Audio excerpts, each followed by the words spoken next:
So you want to build a house. Welcome to the podcast by Statera Homes. I'm Scott Daly, and I'm here with my co-host, Jackie Kowaleski. Hello, Scott. Hey, Jackie. What's going on? Nothing. What are we talking about today, Jackie? Break it down for us. So we are talking about what you need to know going into a model home. So you're going into a model home. So you're Right. thinking that new construction might be an option. And so what we're going to do is we're going to talk to you today about how to think when you're going into a model, how to make the best use of your time, Right. how to be an educated purchaser, if that's what you're doing, purchasing. Right. And to take some of the intimidation out of that process. Right. Because, people have told us that the anxiety level is like walking on a car lot at a car dealership, right? Yeah. And you go at night or you go when they're not open. So in Delaware, a lot of the dealerships aren't open on Sundays. You go because that sales rep isn't there because you're safe. right. If you're out like walking around the parking lot, and you see that person walking towards you and you just know here comes an awkward conversation and you're getting all anxious and you're miserable. Yeah. We don't want it to be like that when you walk into a model. No. No. And there's another really complicated issue about going to a model home when the business isn't open. You know what that is? Oh, you probably can't get in. Yeah, it's locked. So, you can go around, you can look at cars when nobody's Yeah. there, but you can't really if you're in the kitchen after hours at the model home, Yeah. you've broken the law. Yeah. You're in trouble. So you can't do that. So you're Well, can you do that? Can you walk through the parking lot of car dealerships? I mean, technically, you're probably trespassing. I was but gonna they say, encourage it I don't because think. ultimately they know if you're looking at cars, you're going to probably buy a car, and they know that's just a part of the process. And so, what we want to do is shine some light on part of the process of new homes, and so that it is not the anxiety-ridden, painful experience that you might have had buying a new car. It is something that you're prepared for. And just like you try to prepare to buy a new car, you go online and you read the reviews and you get internet pricing or whatever you do. You try to get educated, but we want you to be educated when you're going into a model home for the exact same reason, because we think that a little bit of education, a little bit of preparation is going to make that experience a much better experience. And ultimately, it might land you in a better house. And I don't mean cheaper, and this is how to beat the builder, 'cause we'll talk about that. But this is just, you want to come out with a house that makes sense for you on every level. It's the house you want. It costs what you can reasonably afford to pay. It's where you want it, et cetera, et cetera, et cetera. And so this is just some basic facts that you need to know. Yeah. So here we go. We're doing it. Okay. So All right. let's talk about before you go. Yeah, that's a good start. You want to go or you want me? No, break it down, Don't Jackie. go. Before you go, give me some things that people should know before you even get in the car. What I would do, I would go online and look at floor plans. Okay. From different local builders. Well, first you have to, we're going to assume that they know where they want to live. Right. Okay. So they know where they want to live. They've checked out the area. They have an idea for communities they want to be in or builders they want to build with. Right. Okay. So I would search builders. Then I would look at floor plans. I feel like I know a little bit more than the average person now that I've worked with a home builder. So I'd look at standard features, but you don't even need to do that just yet. But bottom line, I would just look at floor plans and try and decide what type of house I want. Right. And so maybe I can key in a little on that. So part of it is you want to, just what Jackie said, you're gathering some information. But the second part is, I think you want to have a conversation about what is the house that fits you. I mean, that's a big thing for us at Statera is we want to build a house that fits your life. And so in order to do that, you're going to have to be able to tell us what that house looks like. Right. What you want and what you need. Right. I like it. And the difference between the two. Right.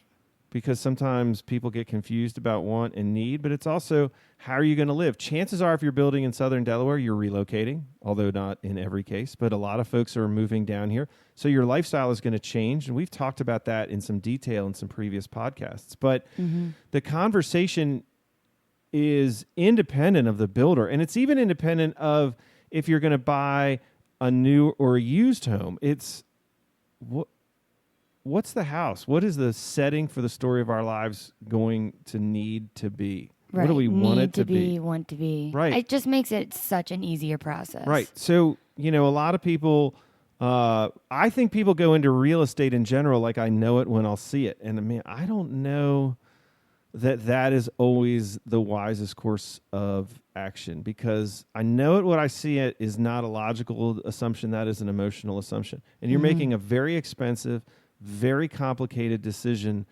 based upon a feeling, and that's that's for candy bars. That's for candy bars. Impulse buy. Yeah, don't impulse buy a house. Yeah, probably shouldn't. Right, a $4 candy bar, a $480,000 house. There's a difference, and so the process by which you arrive at a decision should be different. So do your homework on both ends. Research the builder. One more thing on the need versus want. Later down the road, that's going to help you substantially because, everyone has a limit to their build, which is money, right? So you need what you need. It's going to be a lot easier for you to decipher what house you should build based off of knowing what you need and what you want. What can you sacrifice? What do you need? You know what I mean? Like I might need all of my living space on one floor. That's a need, right? Because if I'm retiring here and I want to age in the house and mobility might be an issue. Right. Deal breaker. I don't need a pool table. Right. Maybe you do. You don't need an extended front porch, but maybe you do need it. There's, everyone's different. Right. Just, figure it out. That's a thing. But it is a thing. But that's a conversation that I think everybody had. Right. Or prepare before you meet your builder. Right. So. Okay. What else? All right. So I think we have to briefly touch on location. I know we're kind of assuming that you want to be here and you know where here is. But if you're looking at like a lot home package or something like that, then the location is important. And so the pricing can vary by location. But if you're talking about buying a lot home package in a community, you want to really think through that. Like, what kind of a community do we want? What are we going to do in our neighborhood when we live there? And one other thing that I would do, because a lot of that information about the community you're going to have to learn from the builder. So we're going to talk about that in a little more detail later. But some of those things are decisions you want. Like, I have to have a community with an indoor pool. Okay, that if that's a need, that's not a want. Then that's going to limit your search. Things like that you already know. I need to be in a golf course community, or I don't want to be in a golf course community. Well, then don't go look in one. Right. But the other things will be like, I would recommend that people, if they like a neighborhood, and they don't have to do this before they go through the model home, but they should do this at some point before they sign a contract. Drive through the neighborhood when the sun has gone down. Right. See you what can't it's like. walk through other people's houses. But you can drive through the neighborhood. And just to know, like, is this a dark community? Is this a well-lit community? Some people don't want well-lit. Some people do want well-lit. Some people want to know if there's a cement factory in my backyard that runs at night, or, some hog slaughtering operation that starts at something, That's what came into your mind? Well, if you've ever smelled a hog farm, you're going to want to know if one is close by. I don't think I want to. I don't want to smell that. Yeah, Good you don't. advice. Good advice. This is the point. You don't. Ooh, okay. So check it out. So that's that. So that's just kind of outside. So let's pretend now you're going up to the model. You are driving up to the model. You're parking in the parking lot or the driveway, wherever it is that you park. What do you need to know now? Well, First, well, there's a chance that you're probably shopping around to a bunch of different builders and you're taking a weekend to do this. So you're probably going to make the best use of your time that you can and visit as many builders as you can. And if you look online, a lot of the articles say, take your time, don't go to that many builders at one time. But being realistic, a lot of people will just try and fit it all in. If you're doing that, a really good tool or something that you should do is just take out your phone, take a picture of the exterior of the house, and every model home will have the builder sign, the logo out there. And that way, when you take pictures inside, you will know when your pictures start and stop with certain builders. What do you think? That's a great idea. Okay, great. Right? And I'm so glad I you think like it. So that'll help you keep your head straight. Yeah. If you're looking at a lot of builders, because you're right. I think people are going to come down here and they're going to spend all day, whatever day, looking at real estate. Most people are looking at used homes, they're looking at new homes there. So I think that's important just to keep your information straight as you're doing your research. Right. I think another thing to think about too is understand why a model home is there. And that's a store. Doesn't look like a store, but it is a store. Right. So the purpose of a model home is to sell other homes. And you have to understand that you might be going there to gather information, but the person who is there and the company who has put it there is not looking simply to dispense information. Right? They didn't build a library, they built a model home. So that's important to understand, that you're going into a store.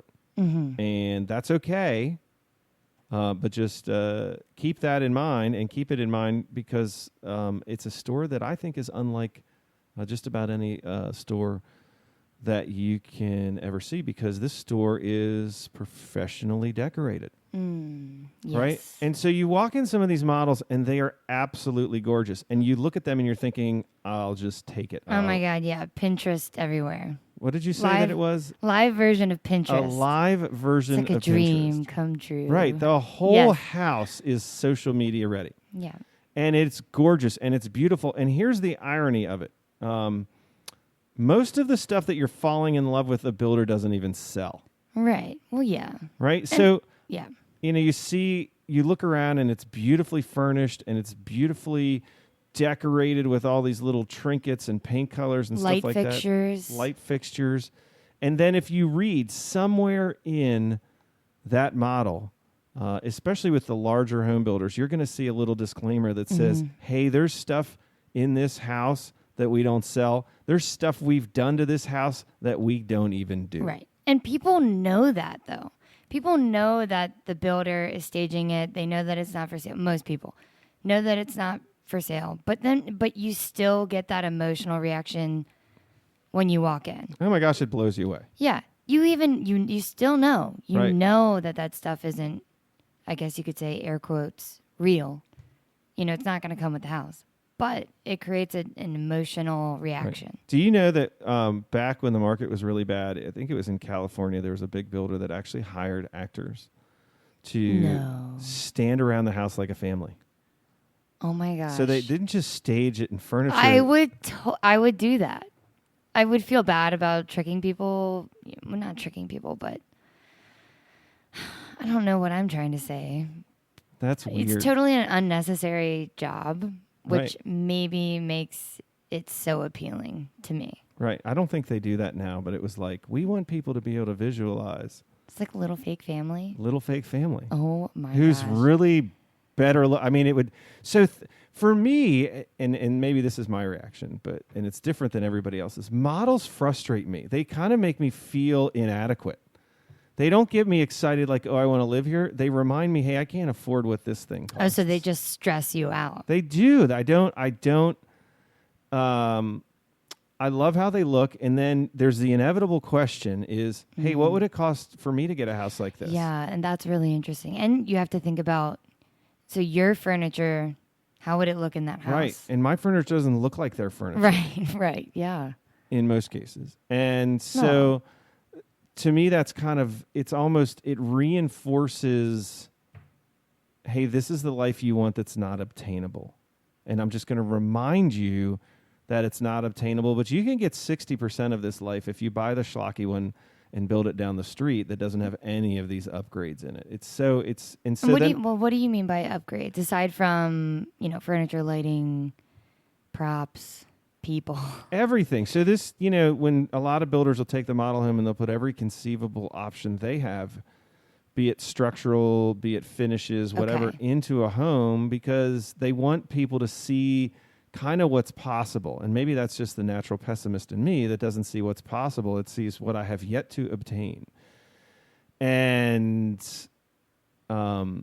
so, I think the reactions are varied, but I think the key on the model is to walk in and know that they're trying to get an emotional reaction out of you that probably isn't mine. It's probably aspirational. They're probably like, I want to live this way. Sweet, I'm going to buy in this neighborhood because I can live this way. Yeah, opposite of what you... The opposite of me. Mm-hmm. But that, again, I think candy bars are an emotional decision. Yes, they are. Not houses. Right. That was a great analogy. So anyway, so that's just, something to keep in the back of your head. Well, when you're taking pictures, so you take a picture of the outside and then you come inside, do you think the salesperson would be offended if you snap pictures of the inside? I don't think so. I don't think so either. If it'll help you remember. Right. There's probably pictures of a model home, the same model home on all the builders' website anyway. Right. But for you to take them, you kind of have your own, angle, memory. It just helps jog your memory of your experience there. I think that's a great idea. I can't imagine a builder. They might not get it very often, but they're probably going to be okay with you doing it. I would totally do that. Right. And what about, so when you're asking... you're going to get asked questions and maybe you can ask questions as well. But would you bring, I don't know, a phone or you have your phone on you, but write down notes, what's standard? Absolutely. So some of that you realize that if you talk long enough to the sales rep, they're going to hand you that information. Right. You don't need to write it down, a list of standard features. They're going to give you a list of standard features, the square footage of the house, some of the costs that are involved in the things in the neighborhood. But you do want to ask, especially if you're looking at a lot home package, is this community available? What are the home sites that are available? What are the home site premiums? We've talked about that in previous podcasts. Right. What are the amenities? If I love this house but don't love this neighborhood, is there somewhere else I can get it? Is there a different community you build in, or can you put it on a lot home package that I can go out and buy the lot and pay you, the builder, to build the house? Mm-hmm. Something like that. So those are things you want to know. Mm-hmm. And, again, that amenity thing in neighborhoods, because there's communities in Sussex County that have zero amenities. There's community in Sussex County that have 10 or 15,000 square foot clubhouses that are beautiful and gigantic and fun. Right. But if you're not going to use all that, you're going to pay for it in a neighborhood. And if you want all that, then why would you buy in a neighborhood that doesn't have any amenities? Right. So that's a conversation you sort of have up front and say, before you get in there and go, well, okay, we want this kind of a lifestyle. We need these things to be true of our neighborhood. A lot of people love those amenities, but just as many people seem to say, hey, I don't really want to pay $300 or $400 or $500 or $700 a month in fees for these amenities because I'm really buying a house so I can go fishing. Right. Or they don't want to participate in the neighborhood. Right. So that's something to... be aware of. One more thing they could ask if they build offsite, which you might be able to learn that online before you even go in there. Correct, but they might not be as clear. Yeah, we'll do it. No, we don't do it. But it's worth asking the sales rep. Yeah. So that sales rep might not sell those for that neighborhood, so they might not be able to give you a lot of information. Right? They might say, "Well, we do that, but here's this other person you need to talk to." Right. That's not me, and then they become disinterested because they're not going to get paid. But what you have to remember is, like you going back to the car salesman analogy, you automatically view that car salesman as the opposition. But, when it comes to building a house, you're going to have to ask and learn things about this builder. So the salesperson is actually a tool. Right. So there's a couple of fundamental differences between the terrorizing used car or new car experience. I feel really bad. Building, There's some used car salesman or a new car salesman just going like, man, these guys suck because we're just using them. Right, but but I think it's not true to all of them. But the feeling is almost universal, right? Okay, that's fair. So keep in mind a couple of things in cars. Usually the time, and I've heard this from people in the industry, from when you first contact a car dealer to when you make a decision about a purchase is 72 hours. So 3 days later, you're buying a car. Second of all, the car dealerships understand that a Ford is a Ford is a Ford. And there's a Ford dealership, and if you're standing in one Ford dealership and you're willing to drive 30 miles, you probably have 7 different Ford dealership options. Mm-hmm. So they understand that, and so they have to work for your business in a way that a home builder they've got the neighborhood and the floor plan you want, and they control the lots. You're kind of locked in. So there's a lot more deal negotiation that can happen in cars that can really happen in in new homes, even more so. When compared to used homes, there's a lot of negotiation. But with a new home, the house isn't there. And so if you're trying to drive the price down to where the builder isn't going to build it, why would they do it? Right. Because it doesn't cost them very much to not build a house. It's a different thing if the house is finished and they want to sell it. Whole nother conversation. But if you're building this house for you and it doesn't exist and you're trying to beat the builder up on price, he's probably going to tell you to go somewhere else. Right. And you're going to lose the opportunity to be honest with the salesperson. If you're honest with the salesperson, say, look, I love this neighborhood. I want to be in here for X amount of dollars. Then the salesperson can say, okay, if it is tight, how about you can do this house for this amount of square feet? Right. And then you have X amount for different options. They're going to find a way to get you in there. Right. And so also and that really brings up another point is that the relationship is a lot longer. Yeah. The relationship with people at Statera, a lot of times we talk to them for over a year before they buy. Right. And then our relationship literally continues for years after that. So we build the house, they move into the house, there's a warranty period. And so the relationship, because it's much more long-term, because it's a lot less transactional, right? So you go in, you look at a Ford dealership, you buy your F-150, and 3 different dealerships can have the exact same F-150 that you want. Mm-hmm. And you might never go back to that dealership for service, or you might, because they're not. So it's much more of a commodity there, that you just want that Ford pickup at that price, and whoever gives it to you gets it. This is a little different. Right. This is a unique product that is being created for you. This is a much more complicated, expensive product. And, that sales rep, again, they're not just there to sell you a house. They're there to give you some knowledge. They're there to understand something about your life. And the more you can give that to them, we always say is don't lie to the sales rep. Right. That doesn't mean you have to tell them your life story and about all your financial realities or anything like that. You don't have to tell them that information, but don't tell them false information. Right. That just makes it even more complicated and stressful, even for you, for the salesperson and for you. Right. Because ultimately they're not going to give you the best advice, because if they don't know where you are and you're not honest to them about where you're trying to be, then they're not going to help you get to the house. They can't help you. Yeah. So, but they also understand. I mean, look, there's something that gets said in the industry, and that's buyers are liars. Right. Yeah. So when somebody walks in the model and says all these things, that a lot of times it's a few contacts with that person and the sales rep before the sales rep figures out what's actually going on. Oh, that's so frustrating. Everybody's uncle is a contractor. And I see. Yeah. Oh my God, okay. I got an uncle and he's a builder, and he's going to watch you guys like a hawk. Says everybody.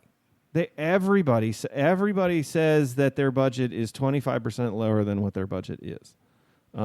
This stuff and it doesn't ultimately help, because that sales rep doesn't probably have any negotiating tactics, right? No. They're not the ones bargaining. They're the ones working the model. The person who is ultimately signing an agreement to build a house with you isn't that person. Right. So you're not even talking to that person. They have sales tools. They have sales tools. They have incentives. Oh, we're going to give you this. We're going to give you that. We're going to give you this. And they're not really giving you much of anything. But it doesn't matter. They were told that's what you can say, but they can't sign. They can't bind the company to build a house at a certain price. So if you go in there and you beat the tar out of that person and you try to rough them up like you're roughing up the sales manager at the Ford dealership, it isn't going to work. And B, you want that person to be a partner. And I understand this is a contract and the dollars matter and you want to get the dollars right and you don't want to spend a dollar more than you have to. And that's fine. Right. But at the same time, it's hard to turn around. Yeah, lying can count against you. So if they ask what your budget is, just say, hey, we haven't set a budget yet. Right. You don't have to say anything. If they ask your time frame and your time frame is a year from now, and don't say, hey, we're 3 months out. Just say, hey, we're a year from now. You know what? Sales reps understand that, and they're going to value that relationship, and they're going to give you the information that you need. Right. Because we are used to dealing with people for a year before they buy a house at Statera all the time. Right. So just be honest. Right. If you're 3 years out, they might look at you like, what are you doing here? And it's a legit question. You should probably go to the beach. Yeah, yeah. So that model home's not going to be there. It's not going to be there. The prices aren't going to be there. The plan, the spec, everything's going to change in 3 years. So you just, hey, we're here in 3 years. We're walking around the model things. They're going to be nice. Right.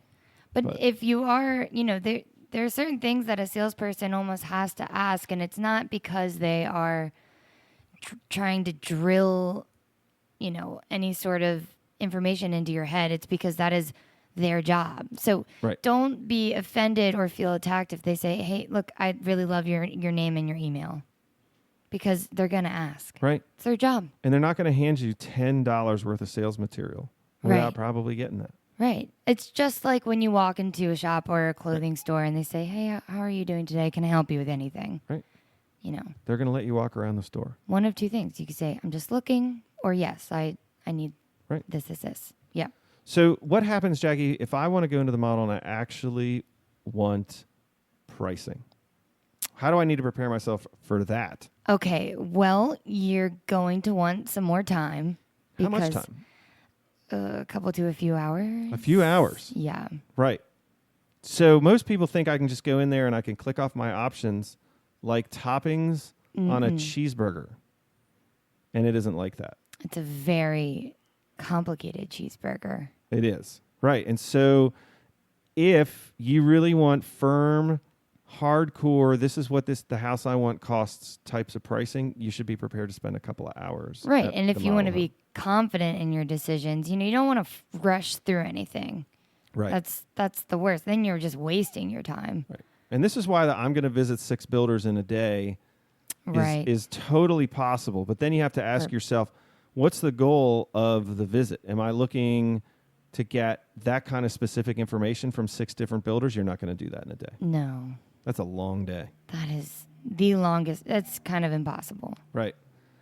And so it's going to take a while to price out a house because there's a lot of things that go into a house. And that's probably true of every builder. So just be advised, if you're going, you're going to be spending some time. Other things, the pricing probably more than 6 months out is not that relevant. And I think we would tell you to even focus pricing-wise on the bottom line price and the closing costs. You kind of look through the incentives, let them give you the incentives and all that. But if you're going to take the time to price it all the way out and find out what the actual sales price is and what the estimated closing costs are. And the builder should be able to do that. And that's the bottom line price that you would compare with other builders. It isn't, well, this builder's giving us 40% off options. Like, that only matters. The problem is that what you find at that builder is an option. Another builder considers it a standard and doesn't charge additional for it. Right. And that's why you have to go all the way to the end of the process and say, this is the house I like and this is what it costs and these are my settlement costs. Right. So you're saying if you're less than 6 months out, you got to go full. You got to go full on. Full on. 2 hours. If you're less than 6 months, give or take, then what do you do? If you're over 6 months. I'm sorry, over, yes. If you're over 6 months, ask the rep to just ballpark the price. Just ballpark. So, hey, this model, Statera Homes, we have the Grace. And I do the Grace and some of the upstairs in the basement. What am I talking? Yeah. And they'll tell you. They'll say, oh, in this neighborhood you're looking at blah, blah, these blah. kind of dollars. Okay. And so you kind of know. And the reason why spending 2 hours pricing it out when you're more than 6 months away is, A, those prices are going to change. The incentives are going to change. The available lots are going to change over 6 months. And so all of that is what ties into a specific price. A specific price is basically, that's the buy it now price. Right. And so if you can't buy it now, then the price isn't really going to matter. Right. And set an appointment. You need the attention you deserve. Right. So it's Statera, when somebody calls and makes an appointment, that's a level that says, hey, I'm going to value your time as a sales rep, and I'm going to come in at a specific time, but I also want your attention. And that will get most builders reps, including Statera's, attention to the point where they will not kind of give other people attention. Because you might walk in, decide to pull up at your model home, and 3 other couples pull up. And what's the sales rep supposed to do? But if you walk in and say, hi, I'm Scott Daly, and I have a 1 o'clock appointment, and you walk in with 3 other couples, well, here, Mr. Daly, we've been expecting you, blah, blah, blah, blah, sit down and let me whip out my computer and let's do this thing. And versus the other 2 couples that are just sort of poking around, and the sales rep is going to say, hey, I'd love to get up with you. I have an appointment. Is there another time that we can meet later this afternoon or the next day? Or are you going to come down? And that's it. So if you want the information and you're at that point in the process, make the appointment. Right. So, I would say one other thing is again, going into the negotiations, and I think we kind of touched on this. Don't try to win. Mm-hmm. I think sometimes you're either trying to survive a car dealership and just get through with the car, or you're trying to beat the car dealership, which is ironic because car dealerships are incredibly sophisticated at sales, and you rarely beat them because they don't have to sell you anything. So if they're selling you something, that the price works for them. So I don't know how you're beating them. But again, it's going back to the point that you want that sales rep in the model home. You got to understand, A, they're doing their job.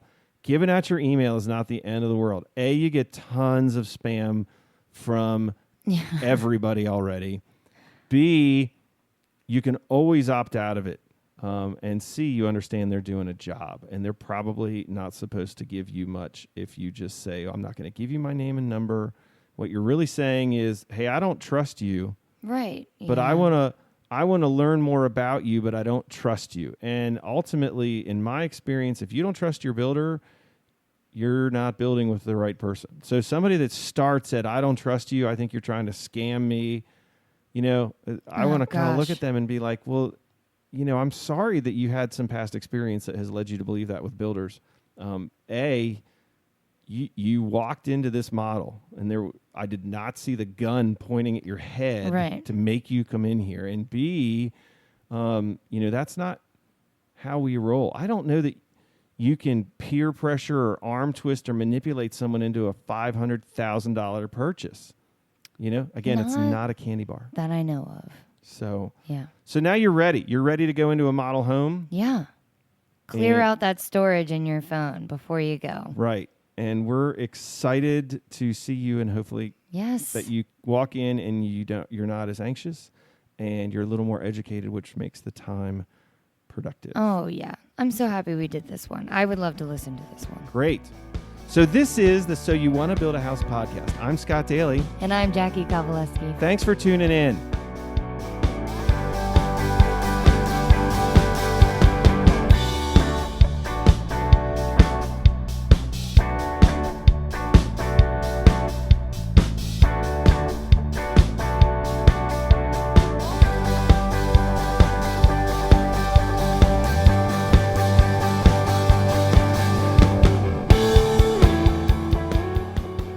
So You Want to Build a House is brought to you by Statera Homes. Statera Homes is a craft home builder in southern Delaware. This builder finds value in working with you to build a home that is the perfect fit for your lifestyle. Statera truly sets themselves apart from other builders in the area. To find out more, visit their website, www.staterahomes.com. That's STATERAHOMES.com.